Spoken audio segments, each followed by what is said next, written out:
Welcome to Shipwreck Sunday, where we investigate disasters at sea and the impact that they have on the world today. My name is Elinor. Today we will be discussing the sinking of SS Arandora Star, a Blue Star Line ship sunk off the coast of Ireland in 1940. Before we dive in, I must inform you. This story does include details of a maritime disaster resulting in the loss of a vessel, wartime violence, Nazism, and death that may be disturbing to some audiences. Viewer discretion is advised. Please note before we begin that I am not a mariner or expert in the field of maritime history, but I have done my research and will present the information as I understand it and with accurate nautical terminology. In today's episode, I will be including the basics of nautical terminology in the description for anyone who needs it. Today there will be some terms in the German language in which I am not fluent, but I will do my best to give accurate pronunciations. For starters, shout out to Brian Cronin here on YouTube for suggesting we cover SS Arandora Star. We really appreciate your support and are excited to cover this wreck. We hope to do it justice for you and the victims and survivors. And shipwreckers, if there is a wreck you would like to hear from us, let us know down in the comment section. We need to get something else out of the way. A lot of you probably heard that introduction and thought, there's a Blue Star Line too? And yes, there is. There's the White Star Line, famous for the Titanic, the Belgian-American joint venture of the Red Star Line, and the Blue Star Line that we'll be discussing today. Blue Star Line was a British passenger and cargo shipping company that was formed in 1911 and being sold to P&O Ned Lloyd in 1997, which is now Maersk Line out of Rotterdam in the Netherlands. Some butchers out of Liverpool, the Vesti brothers, formed Blue Star Line first as an initiative. They'd already founded the Union Cold Storage Company and a large importation business that shipped frozen meat from South America to Britain, initially from Argentina on ships in the Royal Mail Steam Packet Company's fleet, as well as a few others from other shipping lines berthed in South American ports. Due to the high prices of shipping, the Vesti brothers decided to start owning their own vessels. In 1904, they started chartering ships, eventually having the funds to buy their own vessels in 1909 and forward. Their vessels first were prefixed Broad, for example, Broadfield, Broadholm, and Broadland. Their ships were easily identifiable by their colors. The hulls were either black or black with a white band, with the keel being red and white superstructure. The smokestacks were their most unique and interesting features. They were painted red, with a black top that had a narrow white and black band, and in the center of the red backdrop was a white circle and five-pointed blue star. The company started off by supplying beef to the Allied forces in France during World War I, expanding this venture after the war's cessation on November 11, 1918. After this, the company changed their naming format. Now everything would have the suffix star, starting with the launching of Royal Star in 1919.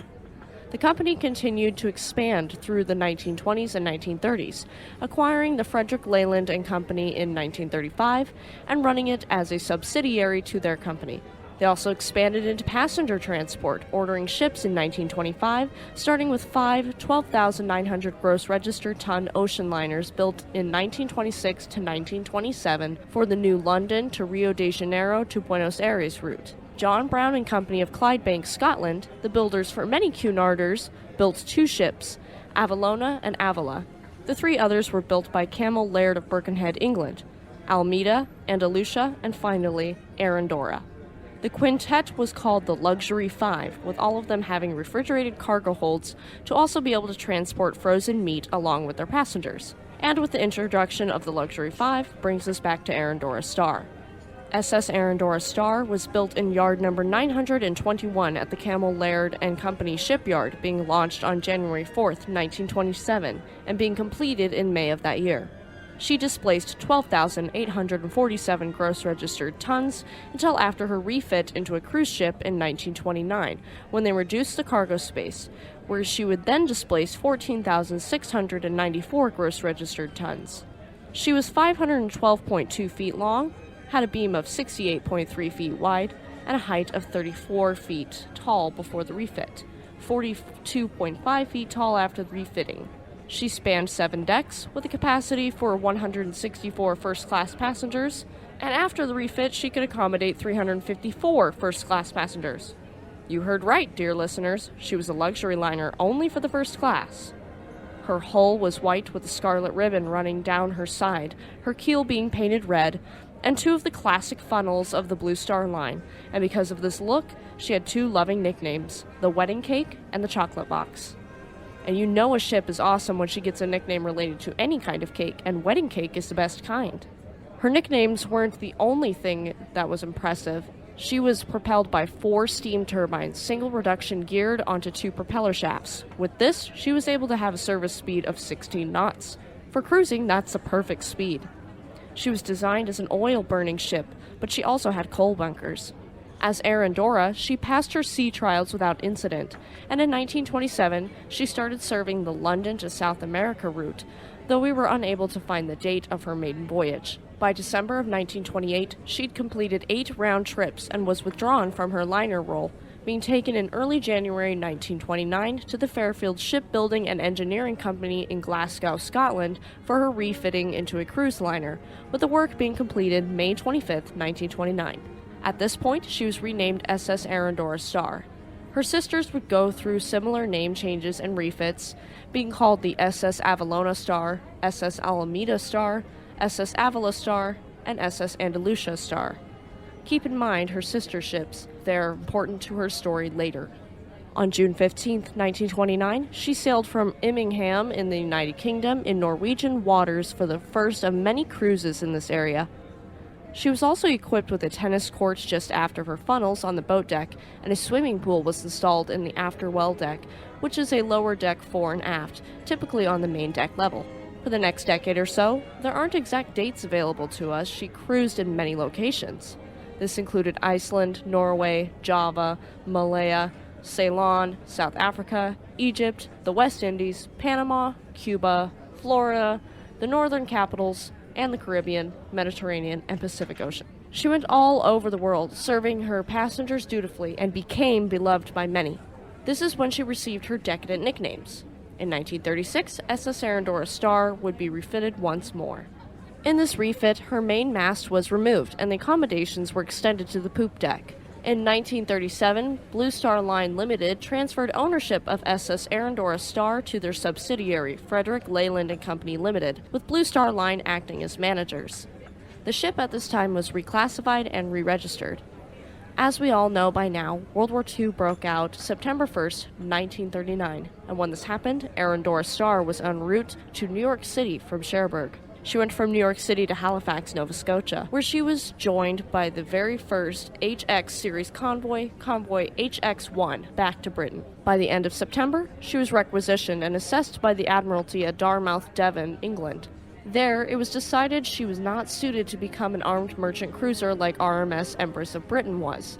Instead, she was ordered in December 1939 to Avonmouth, where she would be fitted with the Admiralty Net Defense anti-torpedo system. This consisted of underwater wire mesh suspended from booms on either side of the ship. After she was fitted, she spent 3 months at Portsmouth testing various gauges of nets in the English Channel. On tests, the system was surprisingly successful at catching torpedoes, and it only reduced her speed by 1 knot. In March of 1940, the ship was off to Devonport, and there the equipment was removed. She then made her way to Liverpool, awaiting orders. On May 30th, 1940, she left Liverpool for Norway in order to assist in evacuating Allied troops. She sailed without an escort to Harstad, Norway, and there she embarked roughly 1,600 personnel. Most of them were members of the Royal Air Force, though some were Polish and French troops as well. She left Harstad with her passengers on June 7th, 1940, taking them to Glasgow, Scotland, where they disembarked. On the 14th of June, she left Glasgow for Brest in Brittany, a peninsula in the west of modern France. Here, she was to rescue troops and refugees as part of Operation Ariel. Operation Ariel was the evacuation of Allied forces and civilians from ports in western France from June 15th to 25th of 1940. The evacuation followed the Allied military collapse in the Battle of France against Nazi Germany. Another ship we previously covered, RMS Lancastria, was also participating in Operation Ariel, where she would be sunk by Luftwaffe aircraft at port, killing an estimated 7,000 people. As SS Arandora Star was trying to reach port, the constant Luftwaffe attacks on the port and town made it impossible for her to enter, only 12 refugees managing to get out by ferry to Arandora Star. She escaped with the help of a destroyer, which was providing anti-aircraft cover and came under heavy air attack herself. She took her dozen refugees to Falmouth, Cornwall, and there she bunkered down. After this, she went on to Quiberon Bay on the Bay of Biscay, where she evacuated roughly 300 people from Saint Nazaire on June 17th. Sources disagree on where she took the refugees, but it was either Falmouth or Plymouth. Although her trip to Saint Nazaire was uneventful, on that fateful day on June 17th, RMS Lancastria would be sunk with all of her refugees and personnel aboard her. SS Arandora Star's next trip to France was to the southwest of the country, near the border of Spain, and there she found the city of Bayonne, France, under a heavy Luftwaffe attack, with the sound of bullets whizzing through the air filling everyone's ears. With the assistance of a destroyer, she managed to pick up around 500 people who were adrift on an overloaded small craft off the beach. She took these refugees off to Falmouth and then returned to Bayonne for more. She entered Saint-Jean-de-Luz to rescue some Polish troops who were trapped, and she embarked roughly 1,700 refugees and troops, including Polish staff. She left in the nick of time, with Luftwaffe aircraft swooping in to bomb the town. As she escaped to Liverpool, the whistling of bombs and explosions could be heard behind her. Her next voyage would unfortunately be her last. Her task was to transport Italian and German internees who'd been detained under Defense Regulation 18B, as well as German POWs to Canada.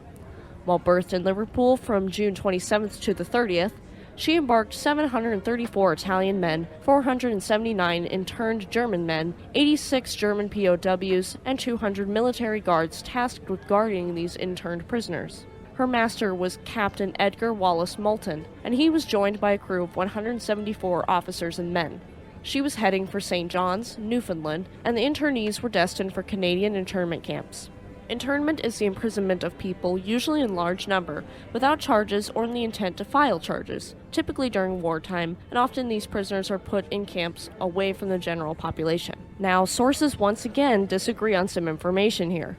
They disagree on whether she left Liverpool on June 30th, 1940, or at 4 a.m. on July 2nd of 1940. Either way, she sailed unescorted. Early in the morning of July 2nd, 1940, around 6:15 a.m., she was believed to be roughly 75 miles west of Bloody Foreland, Ireland. If you remember from last week, this is very close to where Empress of Britain was as well. At this location, SS Arandora Star was torpedoed by U-47, commanded by Gunder Prien. Though Prien initially thought this torpedo was a dud, it exploded on the starboard side of Arandora Star, immediately flooding the after engine room. I do have to put a quick note in here. Many times in our research for the sinking, researchers have disagreed on details of this tragedy. Though most sources say the ship was struck by a torpedo on July 2nd around 6 a.m., I have found at least one source claiming it was July 3rd, 1940 at 6:45 a.m., but I cannot confirm this information, so we'll be going with what the majority says, July 2nd, 1940, early in the morning. After the torpedo exploded, all of the engine room personnel, including 2 engineer officers, were killed immediately. Her engine room staff weren't the only things destroyed immediately. Her turbines, main generators, and emergency generators were put out of action, and this caused the ship to go into a full blackout. No lights, no communications, no power. Chief Officer Frederick Brown relayed the ship's position to the radio officer, who was able to transmit a distress signal, and at 7:05 a.m., the Malin Head radio acknowledged the message and retransmitted it to Land's End and Port Patrick. SS Arandora Star carried 14 lifeboats and 90 life rafts, but after the attack, one of the starboard lifeboats was blown to smithereens and it disabled the davits and falls of a different lifeboat. 2 other lifeboats were damaged during their launch and proved useless because of this. The remaining crew was able to successfully launch the remaining 10 lifeboats and more than half of the available life rafts, with some of the lifeboats being overloaded with prisoners that climbed down the falls and side ladders. But many of the Italian prisoners were scared to leave the vessel. At least 4 of the remaining lifeboats were launched with very few survivors aboard.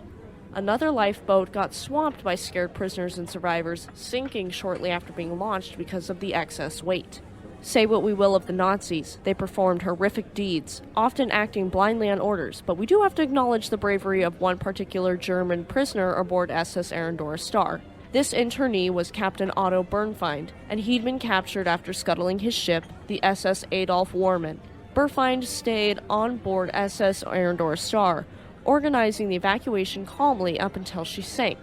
He was lost to the sea after this. We can fault the Nazis, but as of this sinking, I find Otto Bernfield to have acted bravely, heroically, and honorably. This is purely based on my knowledge of the sinking. I do not know how he acted during the other part of his wartime service in the German Navy. The ship listed even further to starboard, and at 7:15 a.m., Captain Moulton and his senior officers walked over the side of the ship into the rising water, leaving behind many scared Italians. At 7:20 a.m., the ship rolled over, with her bow rising high into the air and sinking by the stern. 805 people were killed, including Captain Moulton, 42 of his crew, 12 of his officers, and 37 of the 200 military guards. After counting up the victims myself, I estimate roughly 450 of the 800 lost were of Italian descent, but this is only of the 636 people that were found, and the list is incomplete, so take this calculation with a grain of salt. Sergeant Norman Price was quoted as saying this about the sinking.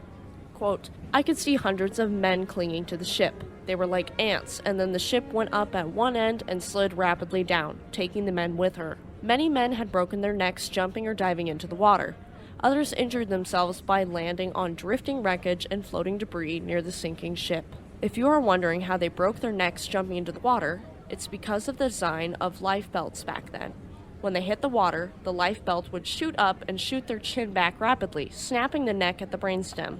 As for the rescue, at 9:30 a.m., a Royal Air Force Coastal Command Short Sunderland flying boat flew over the survivors and dropped watertight bags containing first aid kits, food, a message that help was coming, and cigarettes. I don't fault anyone for needing a drag of a cigarette after seeing what they had just witnessed and experienced. The aircraft circled above until about 1 p.m., when the Canadian C-class destroyer HMCS St. Laurent arrived on the scene, scooping up 868 survivors, with 586 of these survivors being detainees. The injured were transported to Mearnskirk Hospital in Newtown Mearns, Glasgow, Scotland.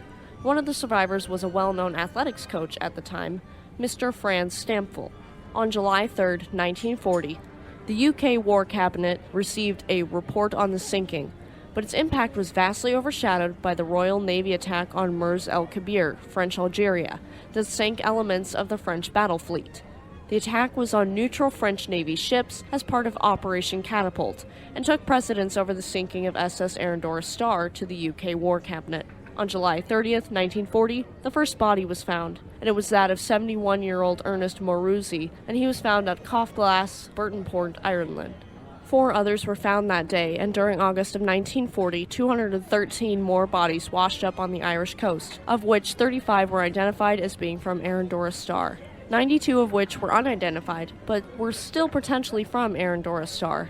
Captain Moulton was posthumously awarded Lloyd's War Medal for bravery at sea, one of 4 Lloyd's Medal types bestowed by Lloyd's of London, an insurance and reinsurance market located in London, England. Captain Bernfield was posthumously cited for his heroism in the sinking, and Canadian Commander Harry de Wolfe was also cited for his heroism in the evacuation. Remember Arandora Star's sister ships from earlier? They too were all tragically sunk by U-boats. SS Arandora Star was the first to sink by U-43 on June 30th, 1940, southwest of Land's End, England. The second was SS Arandora Star that sank off the Aran Isles, Ireland, on July 2nd, 1940. The third of the Luxury 5 to sink was SS Almeida Star, sunk by U-96 on January 17, 1941, west of the Outer Hebrides in the United Kingdom. SS Avila Star was torpedoed and sunk by U-201 on July 5, 1942, northeast of the Azores, Portugal. The final sister of the Luxury 5 to sink was SS Andalusia Star, and she was sunk by U-107 on October 6, 1942, west of Monrovia. It is a tragedy that all 5 of these beautiful liners were lost during the war. Rest in peace to the victims of these incidents.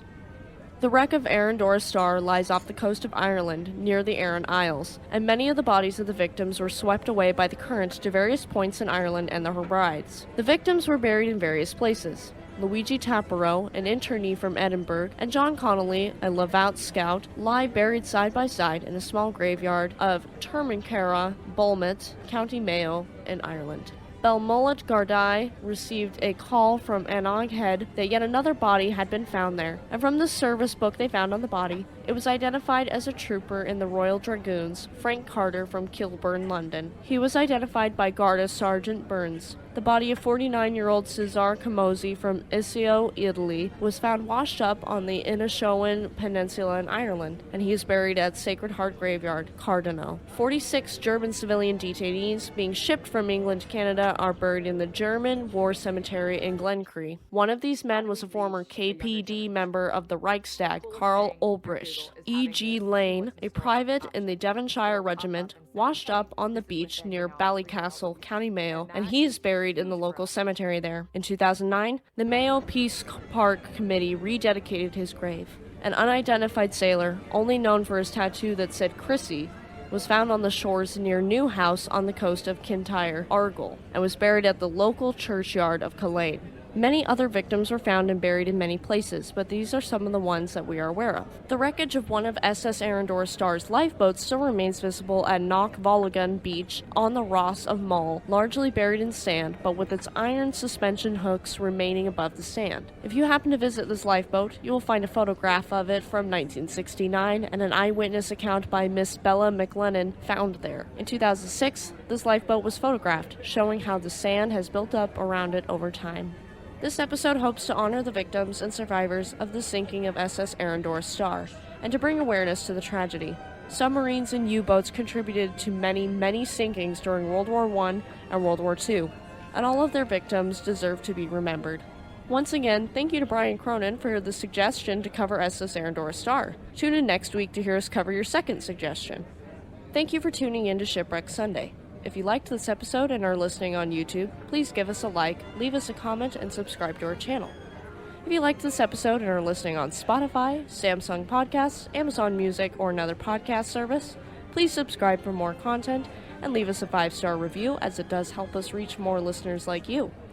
If you have any ships you'd like us to cover, please leave us a comment and we'll put it on our schedule. Check out Speed Force Media on Twitter. Our Twitter handle is @Shipwreck Sunday. Tune in next Sunday for the story of SS Justicia, a ship operated by the White Star Line and sunk off the coast of Ireland. We also have exciting news for you shipwreckers. There will be a Halloween special released tomorrow at 4 p.m. Pacific Standard Time on Halloween Day on the Mary Celeste, a famous ghost ship. Have a great week, and we'll see you next time.